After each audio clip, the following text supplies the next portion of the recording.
안녕하세요. 백두산 금융연구소의 백두산입니다. 5월 4일 목요일 아침 9시 2분입니다.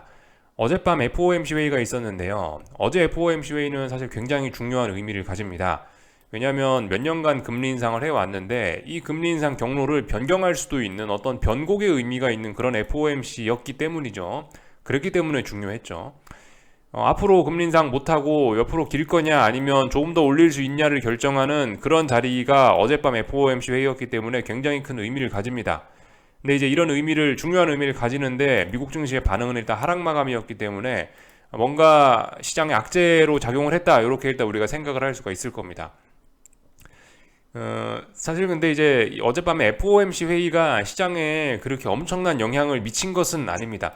사실 어젯밤 미국 증시에 본격적으로 더 큰 영향을 미친 거는 미국 증시뿐만이 아니죠. 금리와 달러와 미국 증시, 어제 금융시장에 더 큰 영향을 미친 이슈는 사실 좀 따로 있긴 있었는데요. FOMC 회의가 영향을 크게 미친 게 아니고 이 은행 위기가 더 큰 영향을 좀 미치긴 했습니다. 이건 이제 장 마감 후에 이제 확실히 나온 뉴스인데요. 미국 장중엔 이런 뉴스가 없었긴 했는데 아무튼 이런 게 영향을 미쳤던 거죠. 어제 말씀드렸던 패그웨스트가 장 마감 후에 매각 검토를 한다라고 이렇게 뉴스를 냈습니다. 매각 검토라는 이야기는 뭡니까? 이제 은행이 망할 수 있고 은행이 뭔가 안 좋으니까 이제 이거 사업 청산시키고 이제 다른 데로 팔아 넘기겠다 뭐 그런 거 아니겠습니까? 그죠? 은행이 안 좋다라는 이제 명확한 신호일 수 있는데요. 어제 제가 이런 이야기를 드렸죠. 이 뭔가 건데기가 없다. 악재가 있는데 이 뭔가 명시적인 악재라고 하긴 좀 뭐하고 건데기가 없다라는 이야기를 드렸는데 이제 건데기가 생겼어요. 이 명확한 악재가 생긴 겁니다. 이번엔 팩 웨스트 발 위기입니다. 이 명확한 위기가 생겼죠. 시장은 그래서 이거의 영향을 어젯밤에 좀 더 많이 받더라고요. 어젯밤에 왠지 모르겠지만 FOMC 회의 전부터 금리가 떨어지고 있었고 저 달러도 좀 떨어지고 있었고 주식시장은 별다른 반응이 없었거든요. 그리고 FOMC 회의에서도 주식시장은 별다른 반응이 없었습니다. 그리고 FOMC 회의가 진행되고 있음에도 불구하고 달러와 금리도 사실 별로 그렇게 반응이 없었어요. 본격적으로 이 금융시장이 좀 변동성을 좀 크게 확대를 시킨 거는 FOMC 회의 끝나고 나서 미국 장 막판쯤에 이제 은행들의 위기론이 슬슬 등장을 했는데 이제 그런 위기론 등장으로 인해서 사실 시장이 크게 변동성을 확대를 시킨 거죠. 사실 어젯밤은 굉장히 좀 재미있긴 했습니다. 이슈들도 굉장히 많았고 사실 진짜 주인공은 FOMC 회의인 줄 알았는데 FOMC 회의는 정작 시장에 그다지 큰 영향을 미치진 못했고요. 은행 위기가 다시 재점화되는 참 독특한 하루였습니다. 그래서 일단 뭐 미국 증시가 이래저래 해서 하락 마감을 했기 때문에 뭔가 안 좋은 일이 터졌다라는 건 일단 우리가 알 수가 있는 거고 다만 이제 우리가 좀 더 생각을 해봐야 되는 이슈는 FOMC 회의가 어쨌든 끝나고 나서 이제 시장이 하락 마감을 하긴 한 거죠. 예. 뭐 물론 저는 은행 위기 때문에 미국 증시가 하락한 게 더 크다라는 식으로 지금까지 이야기를 드렸지만 FOMC 회의 영향도 분명히 크게 있긴 있었을 겁니다. 그죠? 이렇게 생각을 해볼 수가 있겠고 다만 근데 이제 그 하락을 했어요. 하락을 했는데 아무리 하락을 했다 하더라도 이게 이제 좀 속임수일 수도 있으니 조금 좀 검증을 하는 시간은 좀 필요합니다. 매번 드리는 이야기인데 FOMC 회의마다요. FOMC 회의가 언제쯤 있냐면 미국 증시 마감할 때쯤 이렇게 있단 말이죠. 그래서 이 FOMC 회의 결과를 미국 증시에 반영하는 데는 시간이 어느 정도 좀 필요하지 않습니까? 근데 이게 당일 이게 하루 몇 시간 만에 FOMC 회의 결과나 이런 모든 이슈가 하루 만에 시장에 다 반영이 안 된단 말이죠. 단 몇 시간 만에. 그래서 앞으로 조금 더 지켜봐야 된다. 어젯밤은 하락을 했지만 앞으로 어떻게 돼야 될지 좀 지켜볼 필요는 있다라는 이야기를 좀 드리겠습니다. 물론 근데 어젯밤에 나온 이런 재료들이 전부 다 악재이기 때문에 일단 시장은 일단 위쪽으로는 못 갈 거다. 가더라도 일단 아래쪽으로 갈 만한 재료들이 나온 거다라고 보는 게 맞긴 맞을 것 같습니다. 실제로 시장이 이제 아래쪽으로 가 줄지 말지는 이제 앞으로 좀 시간을 이제 두고 좀 보면 될 것 같아요. 하락할 만한 건덕지는 이제 재료는 생겼는데 FOMC 회의도 그렇고 은행 위기도 그렇고 하락하는 게 자연스러울 것 같긴 한데 이제 뭐 진짜로 이런 논리적이고 이성적인 반응을 시장이 이제 해줄지 이제 그게 이제 좀 앞으로 우리가 관전해야 될 포인트가 되겠죠. 그리고 내일 아침인가 애플 실적 발표 이런 것도 있으니까 그런 것도 잊지 마시고요. 그죠? 미국 고용지표 발표도 있고 그러니까 그런 것들 잊지 말으셔야겠다. 라는 이야기를 일단 좀 전반적으로 드려봤습니다. 전반적인 이야기들 어젯밤에 있었던 거 간단하게 일단 좀 말씀을 드렸던 거고 조금 자세히 좀 몇 가지 좀 살펴보자면 일단 여러 가지 지표들도 발표됐습니다. 좀 시간 순서대로 하나씩 볼게요. 일단 유로존 고용 지표 발표됐는데 비교적 뭐 괜찮게 나왔습니다. 경기 침체 우려 이런 걸 다소 누그러뜨리는 그런 결과라고 볼 수도 있겠죠. 요즘에 유로존 경제 지표들 정말 심각한데 뭐 독일 GDP가 1분기에 뭐 역성장하고 이런 모습도 보여서 심각한데 고용 지표 다행히 뭐 괜찮게 나왔다. 한숨 돌렸다. 이 정도 표현을 할 수 있을 거고 ADP 고용지표 발표됐는데 예상치가 14만이었는데 29만이 나오면서 굉장히 좋았습니다. 그래서 미국 경제는 역시 튼튼하구나. 비농업 고용지표가 역시나 잘 나오는구나. 역시 뭐 대단한 미국이다. 이런 생각을 다시 한번 하게 했고요. 서비스업 지표, 그러니까 논 매뉴팩처링 지표들이 좀 나왔는데, 그러니까 그 서비스업이라고 볼 수 있겠죠. 서비스업 지표들이 나왔는데 뭐 비교적 뭐 전반적으로 안 좋게 나왔다. 예상치보다 조금씩 안 좋게 나와서 좀 둔화되는 이런 모습을 좀 보이긴 했는데 그럼에도 불구하고 이게 숫자들이 59, 56, 50, 52, 53 전부 다 50 위에 있기 때문에 사실 그다지 큰 의미는 없었을 것 같습니다. 뭐 이 정도로 보시면 될 것 같고요. 그렇게 돼서 이런 지표들이 이제 FOMC 회의 전에 발표가 됐는데 재밌는 게 이제 미국 증시는 이런 거에 아무런 반응도 해주지 않았다는 거. 사실상 뭐 아무런 반응이 없었습니다. 미국 증시 보시면요. 변동성이 거의 없었어요. 유럽 증시도 거의 반응하지 않았고 미국 증시도 거의 반응하지 않았고 FOMC 회의가 눈앞에 와 있었기 때문에 그런 것 같습니다. 그래서 뭐 이런 모습들을 좀 봤고요. 사실 뭐 원유 재고라든가 이런 것들은 좀 많이 줄어들었다. 뭐 이런 수치들이 좀 나오고 있긴 한데 근데 이제 국제유가 같은 건 지금 보시면 어젯밤에 굉장히 많이 급락을 했습니다. 지금 사실 여러분들 아셔야 될 게 지금 국제유가가 떨어지고 있긴 한데 이게 지금 원유 수요가 없는 게 아니에요. 그죠?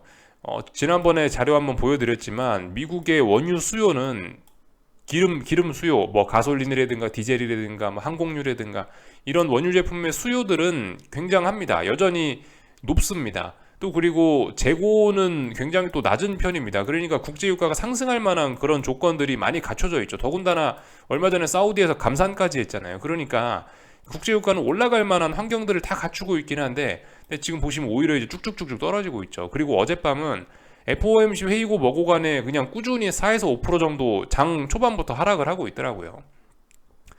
그래서 이런 걸 보면은 우리가 알 수 있는 거는 국제유가는 심각한 어떤 경기 침체 같은 걸 좀 반영을 하고 있다. 은행 위기 이런 거를 좀 착실하게 반영하고 있는 게 은행 위기로 인한 경기 침체 이런 걸 착실하게 반영하고 있는 게 국제유가가 아니냐라는 생각이 좀 듭니다. 그래서 일단 국제유가 같은 경우는 막 하락을 했고 오늘 패그웨스트가 매각 검토한다라는 그런 소식에 이 장 초반에 좀 투매 비스무리한 거 나오면서 63달러까지 전저점을 살짝 붕괴시키면서 일단 하락 추세가 맞긴 맞구나라는 걸 다시 한번 좀 검증을 한 이런 하루가 됐습니다. 물론 너무 단기랑 폭이 좀 과대하기 때문에 제 생각엔 이 자리에 대한 싸움은 해야 돼요. 이렇게 아래쪽을 지금 이런 식으로 해서 여기 있는 직전 저점 자리를 붕괴시키긴 어려울 겁니다.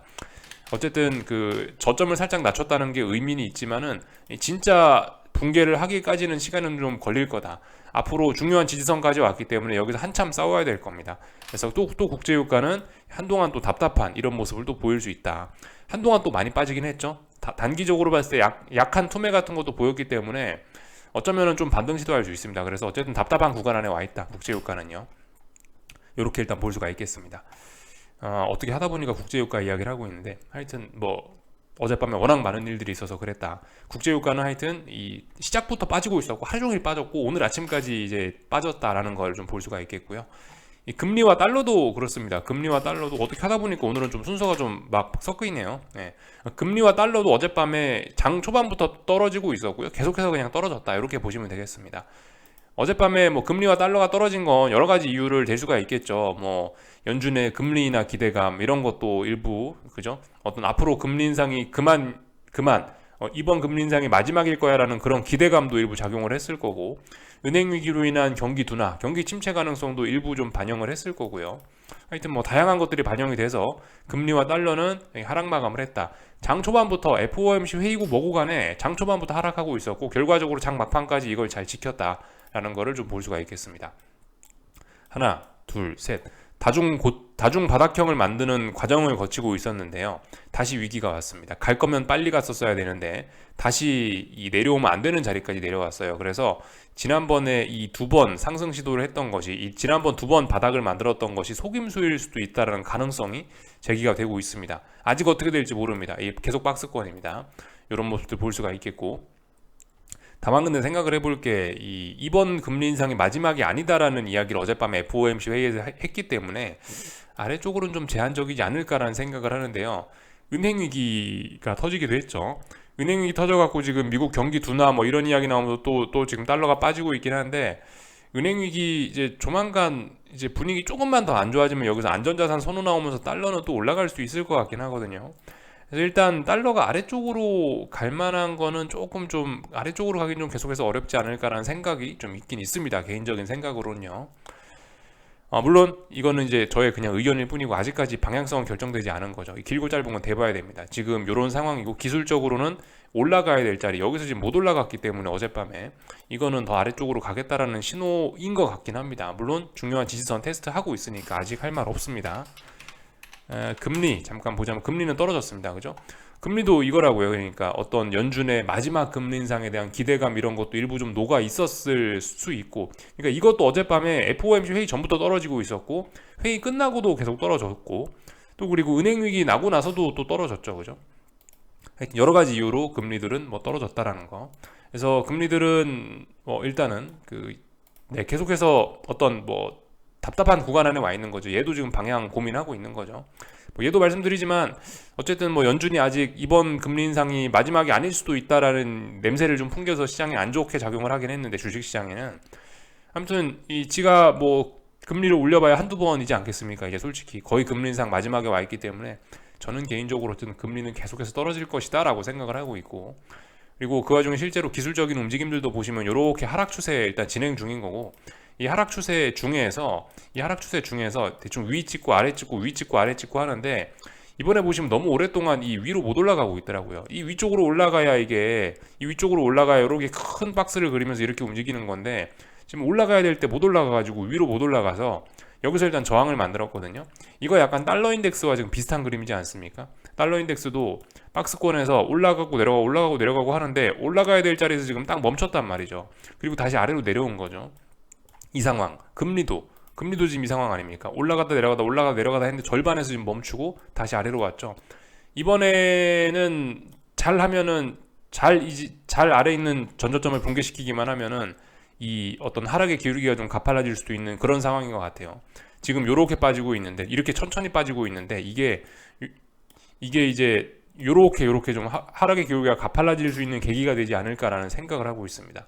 그래서 일단 달러의 방향성은 저는 좀 그래도 위쪽으로 좀 올라가지 않을까 싶고, 금리의 방향성은 어쨌든 계속 아래쪽으로 떨어질 것 같은데, 달러의 방향성은 솔직히 좀 덜 자신 있고 금리의 방향성은 조금 좀 자신이 좀 더 있습니다.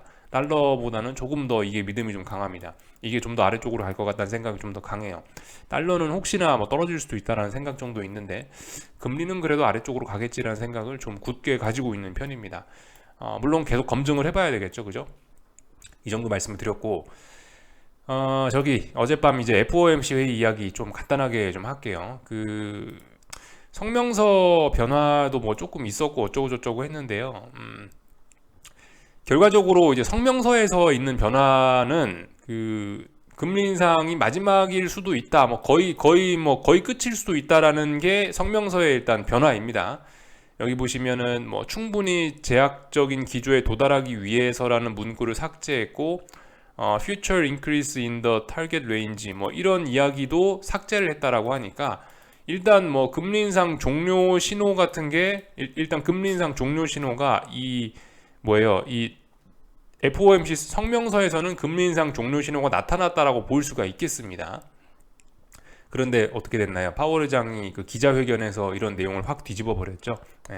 기자회견에서 앞으로 우리 데이터 보면서 결정을 해야 된다라고 그런 식으로 이야기를 했습니다. 여기 보시면은 오늘 결정은 25bp 인상이고 향후 인상을 일시 중지할지는 오늘 결정하지 않았다라고 이야기를 하고 있고요. 뭐 지금 여기에는 나와 있지 않은데, 여기 나와 있네요, 그죠? 데이터 기반으로 매 회의마다 결정할 것이다라는 이야기를 하면서 성명서에서는 사실상 마지막 금리 인상이라는 뉘앙스를 강하게 줬는데 이 인터뷰 내용에서 확 뒤집었죠. 우리 데이터 봐가면서 금리 더 올릴지 말지 결정할 거야. 니네 금리 인상 마지막이라고 생각하지 마. 또 그리고 연내 금리 인하도 기대하지 마. 이런 이야기는 물론 여기는 없는데 연내 금리 인하 기대하지 마라는 이야기는 뒤에 있는데 하여튼 그런 이야기를 했습니다. 그런 이야기 때문에 시장이 충격을 먹은 거죠. 이게 사실 가장 중요한 포인트였다고 어젯밤 영상에서 좀 말씀을 드린 적이 있습니다. 25bp 올리는 게 중요한 게 아니고 앞으로 금리 인상 어떻게 할 거냐, 스케줄이 중요한 건데 앞으로 금리를 더 올릴 거냐 말 거냐, 이제 그게 굉장히 중요한 문제였는데, 근데 일단 앞으로 더 올릴 가능성이 있다고 분명히 파월 의장이 이야기했고 연내 금리 인하는 아직 꿈도 꾸지 말라는 식으로 이야기를 하고 있기 때문에 이건 시장에 분명히 악재로 작용을 하긴 했습니다. 이렇게 보시면 될 것 같고요. 하여튼 그래서 뭐 매 회의마다 앞으로 결정을 한다라고 했으니까 뭐 이런 점들이 분명히 시장에 악영향을 미쳤을 것 같고요. 뭐 여러 가지 내용들이 있는데 이제 제가 여러분들께 뭐 딱히 뭐 이게 추가로 어젯밤 회의의 포인트라고 조금 더 이제 개인적으로 말씀을 좀 드리고 싶은 거는 이런 부분입니다. 어젯밤에도 이제 파월 의장은 경제에 대한 자신감들을 좀 굉장히 강하게 내비쳤습니다. 그러니까 여러 가지 자신감들이 있을 수가 있는데 그 자신감이라고 하면요, 미국 경제 자체에 대한 뭐 자신감, 앞으로도 미국 경제는 침체가 없고 잘 갈 거야 라는 뭐 이런 자신감 있죠. 그런 자신감도 보였고, 또 그리고 뭡니까, 뭐 예를 들면은 은행 위기에 대한 자신감, 은행 위기 거의 다 해결됐고 우리 연준에선 이거를 잘 처리할 수 있어 라는 그런 자신감 보였죠. 또 그리고 뭡니까, 어떤 미국 그 부채 한도 협상과 관련된 정부 부채와 관련된 그런 부분에 대한 자신감도 보였습니다. 정부는 망하지 않는다고 봐야 된다, 그런 이야기는 할 것도 없다라는 식으로 이야기를 했거든요. 그래서 이런 자신감들을 보였고, 그래서 뭐 침체는 없다, 뭐는 괜찮다라고 이야기를 하긴 했습니다. 그래서 굉장한 자신감을 보이면서 금리 인상이 마지막이 아닐 수도 있다라는 식으로 이야기를 했죠. 말씀드렸다시피 이런 이야기를 한 거는 그 어떤 기대 인플레를 잡는 측면에서 여기서 완화적인 이야기 해버리면, 여기서 약한 소리 해버리면 인플레가 다시 확 살아나면서 이 지금까지 인플레와의 파이팅이 전부 다 이 말짱 도루묵이 돼버릴 수 있기 때문에, 그래서 이제 그 이런 식으로 그 굉장한 어떤 자신감들을 내비친 건데요. 근데 아무튼 지금 와서 생각을 하는 거는, 제 생각에는 이러한 자신감들을 보인 것들이 오히려 시장을 결과적으로 좀 충격으로 나중에 몰아넣지 않을까라는 생각을 하고 있습니다. 결과적으로 지금 시장에 또 겁을 준 거 아닙니까? 기대 인플레 잡으려고 하면서 미국 경제는 튼튼하다, 니네 생각보다 아직 튼튼하니까 우린 금리를 더 올릴 수도 있다, 그러니까 니네 긴장해라라고 지금 계속해서 좀 어떤 협박 같은 걸 계속해서 하고 있는데, 지금 미국 경제 상황이 아시다시피 파월 의장이 뭐 은행 시스템 괜찮다고 하자마자 패그웨스트 매각 뉴스 나온 거 아닙니까? 그죠? 그러니까 미국 경제가 지금 그다지 건전한 상황은 아니기 때문에 이런 협박에도 쉽게 좀 충격을 먹을 수 있다라고 생각을 해봐야 되겠죠. 예전과 같이 체력이 좋지가 않아요, 그죠? 그러니까 예전엔 강력한 협박을 해도 견딜 수가 있었는데 지금은 저렇게 경제가 좋다라고 막 자신감 있는 모습을 보이면서 협박을 하는 게 미국 경제는 좀 치명적으로 다가올 수도 있을 거라는 생각을 하고 있습니다.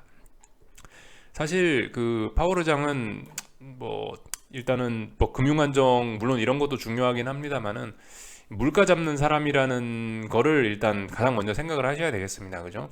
그래서 인플레가 어쨌든 제1의 우선순위입니다. 인플레가요. 그래서 그 어쨌든 뭐 요러한 자신감들을 보이는 데는 어쩔 수 없는 이유도 깔려 있긴 하다라는 걸 좀 우리가 감안을 하고 보긴 해야 됩니다. 자신감 또 그죠? 일단은 어떤 은행장이고 이런 그 높으신 분이기 때문에 경제가 안 좋다 이런 얘기는 좀 하기 어려운 그런 측면들도 있고, 하여튼 뭐 여러 가지 이런 파월 의장의 그런 사정 때문에 계속해서 자신감을 내비치고 있는데 이 자신감이 결과적으로 미국 경제를 죽일 수 있다. 그런 점을 좀 우리가 생각을 해보고, 그런 점을 좀 우리가 생각을 해봐야겠다라는 이야기를 좀 드려봤고요. 그래서 뭐 FOMC 회의 내용은 뭐 그냥 뭐 이 정도로 할게요. 하여튼 전반적으로 전부 다 자신감을 보였다 이런 겁니다. 그 FOMC에서 최소 반은 침체가 베이스 시나리오에 있는 것 같은데 파월 당신은 왜 침체를 피할 수 있다 생각하냐, 어쩌고 저쩌고 하고 있는데 뭐 그냥 비겁한 변명일 뿐이죠. 뭐 특별히 읽어보실 분들은 한번 읽어보세요. 하여튼 이런 식으로 자신감을 보였다. 근데 이런 자신감들이 좀 마지막에 좀 큰 문제를 일으킬 수도 있을 거다라는 생각이 좀 들긴 들고요. 하여튼 우리는 은행 위기에 집중하면 됩니다. 그죠? 예, 은행 위기는 끝난 게 아니고 잘 지켜보면 되고. 참고로 어제 이제 이런 뉴스도 나왔습니다. 미국 재무부가 내년부터 이제 국채 바이백을 가동한다고 하는데, 이런 거는 참 모순적인 제도이긴 하죠. 그죠? 연준은 그 QT 하면서 자꾸 대차대조표 축소하고 있는데, 바이백 한다고 하면은 다시 이건 QE의 의미가 좀 있는 거니까. 하여튼 정말 뭐 재밌는 세상입니다. 이런 식으로 복합적인 이야기들이 있고, 하여튼 지금 국채 바이백 이런 거는 당장 뭐 오늘 뭐 시장에 그렇게 영향을 미치지는 못하고 있는 뭐 그런 상황이고요.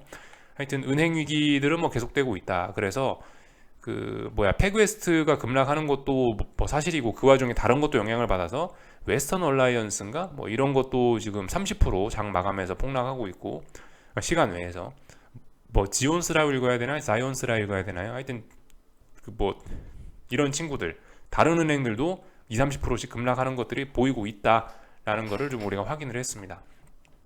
그래서 뭐 지금 다이먼이고 JP모건에 있는 다이먼이고 파월의장이고 재무부의 옐런이고 간에 전부 은행 위기는 없다라고 이야기를 하고 있는데, 그거 아니죠. 그죠? 은행 시스템은 건전할지 몰라요. 은행 시스템만 놓고 보면은 건전해서 위기가 발생할 수 없는 게 맞을 수도 있는데, 말씀드렸다시피 사람 심리가 중요하다고요. 그죠? 이 사람들이 은행을 의심하기 시작한 게 가장 큰 문제이고, 이 의심 때문에 자꾸자꾸 예금이 빠져나가고 있다. 예금이 자꾸자꾸 빠져나가니까 은행들은 자꾸자꾸 힘을 잃어간다. 여기에 더해서 지금 CMBS 문제까지 같이 겹쳐 있는 거죠. 네, 은행 위기는 그래서 계속해서 좀 영향을 미치고 있는 거고, 다시 어쨌든 중요한 건 어젯밤에 다시 위기가 좀 확실히 그 명시적인 악재가 등장했다, 이렇게 볼 수 있겠습니다. 팩웨스트가 등장한 거고요.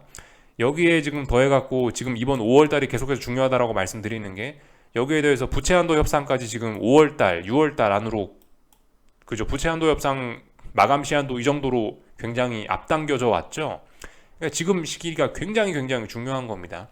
여기서 삐끗하면은 진짜 금융위기로 가는 거고, 여기 이번에 5월, 6월 이 시기를 잘 견디면은 또 이제 평화로운 몇 년을 또 보낼 수 있을지도 모르겠습니다. 그래서 지금 굉장히 중요하다라는 이야기를 좀 다시 한번 좀 강조해서 드리고요. 그래서 어젯밤 미국 증시는 올랐다 빠졌기 때문에 일단 뭐 저항을 누적한 의미, 이런 것들이 있겠습니다. 뭐 비록 변동성은 좀 부실합니다. 왜냐하면 오랜 박스권에 미국 증시가 있었기 때문에 아직도 박스권이에요. 하락을 해도 박스권이고, 또 그리고 이 박스권이라는 게 이 어떤 매물대를 의미하는 거기 때문에 밀도가 높은 공간이죠. 밀도가 높으니까 그 안에서 급격하게 막 움직이기가 어렵습니다. 그래서 보시다시피 미국 증시는 좀 하락을 하더라도 답답하게 하락하는 이런 모습들을 보이고 있다. 그래서 미국 증시는 하여튼 어젯밤에 하락 마감을 했고, 기술적으로는 계속해서 어떤 박스권 안에 갇혀있기 때문에 제가 뭐 특별히 드릴 이야기는 없습니다. S&P, 나스닥 둘 다 박스권 안에 갇혀있고 뭐 그런 상황이라 할 말은 없습니다. 하여튼 아래쪽으로 보시는 분들 계속해서 개길 근거가 있는 거고, 그 말씀드렸다시피 위쪽은 저항이었으니까 아래쪽으로 베팅해 볼 수 있는 거죠. 그죠? 뭐 이런 식으로 일단 보면 될 것 같고, S&P는 조금 좀 이야기가 좀 다르긴 합니다. 4100이라는 자리가 중요한 자리긴 한데요. 한 번 붕괴시켰다가 지금 두 번째 일단 붕괴를 오늘 밤에 할지 말지 좀 봐야 되는데, 지금 두 번째 붕괴가 좀 될랑말랑하는 그런 상황이기 때문에 S&P는 이렇게 되면은 이 박스권을 돌파한 차에서 위쪽으로 레벨업 하겠다는 가능성은 좀 많이 낮아지고 있습니다. 이게 시간 외지만은, 아무리 시간 외지만은 은행위기 재점화로 인해서 이 4100을 다시 한번 이렇게 내려온다는 건 일단 별로 좋은 신호는 아닌 것 같아요. 4100은 다시는 깨서는 안 되는 그런 자리인데, 얘가 깼기 때문에 지금 한 번, 또 두 번째 지금 내려오는 거기 때문에, 물론 오늘 밤 마감까지 봐야 되겠지만 일단 분위기는 별로 안 좋습니다. 이 위쪽으로 올라가려는 힘보다 지금 아래쪽으로 가려는 힘들이 조금 더 강한 것 같긴 해요. 원래는 4100이 박스권 하단이었는데 지난번에 한 번 깼잖아요. 한 번 깬 건 괜찮을 수도 있어요. 근데 일단 두 번째 깨고 있기 때문에 조금 좀 일단 불안한 게 아니냐라는 생각을 해봐야겠습니다. 그래서 S&P는 조금 좀 힘이 빠져가고 있고요. 근데 이제 나스닥은 아직 잘 버티고 있거든요. 그러니까 결과적으로 이런 관점으로도 볼 수 있는데, 떨어지고 싶어하는 S&P와 올라가고 싶어하는 나스닥의 싸움이라 볼 수 있는데, 일단은 그 S&P가 지금 상황으로서는 물론 마감 봐야 되는데, S&P가 지금 상황으로서는 떨어지겠다는 힘이 더 강해서 이 나스닥의 멱살을 좀 잡고 끌어내리고 있는 듯한 느낌이 좀 있긴 있습니다. 이 정도 내용 보면 될 것 같고요. 나머지는 특별한 말 할 거 없을 것 같고, 다른 것들 하나씩 좀 체크하면서 좀 마감하자고요. 독일 증시 계속해서 박스권, 그죠? 유럽 증시 박스권 이런 모습들 나타나고 있고, 그리고 오늘 아침 하여튼 은행 충격이 좀 크긴 컸나 봐요. 오늘 아침 은행 이슈가 좀 커가지고 뭐 변동성 지수들도 지금 보시면 일단 갭상승에서 출발할 예정인 것 같은데 하여튼 제법 많이 튀었다라는 거. 변동성 지수는 근데 아직까지도 박스권입니다. 물론 살아나야 될 자리에서 지금 잘 살아나고 있으니까 괜찮긴 한데요. 아직까지는 일단 박스권이다라는 거 좀 볼 수가 있겠고, 그러니까 지금 여기서 어떤 뭐 힘을 모으는 과정일 수 있는 거죠. 살아나려고 힘 모으는 과정일 수도 있는 거고, 아니면 뭐 못 넘어가면 또 아래쪽으로 또 가는 거고, 하여튼 계속해서 답답한 구간이다. 빅스는 잘 올라가고 있다라는 거. 그러니까 그 빅스가 비록 어제 S&P가 0.7%밖에 안 빠졌지만 이 정도 오른 거면 제 생각엔 좀 잘한 것 같아요. 뭐 잘 움직이고 있는 것 같고, 뭐 나머지는 뭐 특별한 거 없는 것 같습니다. 하여튼 오늘 아침에 은행위기 때문에 빅스들이 선물이 크게 치솟고 있고, 금리들은 또 크게 떨어지고, 뭐 이런 모습들이 좀 나타났다. 금융시장의 충격이 좀 크긴 컸습니다. 국제유가가 장중에 잠깐 툼에 나오고, 금값이 보시면은 확실히 또 레벨업을 하려고 하고 있고, 물론 좀 시간은 걸릴 겁니다. 금값 왜냐면 여기 지난 몇 년간 만들어놨던 저항이기 때문에 이 자리 쉽게 넘진 못할 거라고요. 근데 보시다시피 강력한 매수세를 보여주고 있습니다. 안전자산 선호, 이런 안전자산 선호까지는 아닌데 좀 그런 비스무리한 냄새가 좀 솔솔솔 나고는 있었던 오늘 하루였습니다. 오늘 하루가 아니고 지금 아침 시간이 이렇다는 거죠. 뭐 이 정도. 또 그리고 러셀 같은 경우는 지금 일단 전저점에 대한 지지력이 잘 보이지 않는다. 뭐 이 정도 이야기하면 될 것 같습니다. 이 정도가 중요한 지지선이었는데 은행위기 때문에 살짝 붕괴됐다. 뭐 이런 모습들. 그래서 강력한 나스닥과 약한 S&P 뭐 둘이 싸우고 있는데, 약한 S&P가 더 약해가지고 나스닥을 좀 끌어내리고 있는 듯한 그런 모습이 나타나고 있습니다. 전반적인 내용들, 그래서 미국 증시 쭉 살펴봤고요. 한국 증시는 일단 당연히 악영향을 받을 겁니다. 그죠? 금리 인상이 끝나지 않았다라는 것도 악재인 거고, 은행 위기가 재점화된 게 사실 더 큰 악재인 거죠. 그래서 일단 보시다시피 이런 식으로 하락 마감을 일단 뭐 하락 출발을 했고요. 여기서 봐야 될 건 하여튼 그겁니다. 계속해서 하여튼 뭐 우리가 봐야 될 거는 이거예요. 쌍고점 만들어내는지 뭐 그런 여부들 뭐 보시면 되겠고, 지금은 계속 어쨌든 답답한 구간이잖아요. 이거는 뭐 특별히 할 말이 없습니다.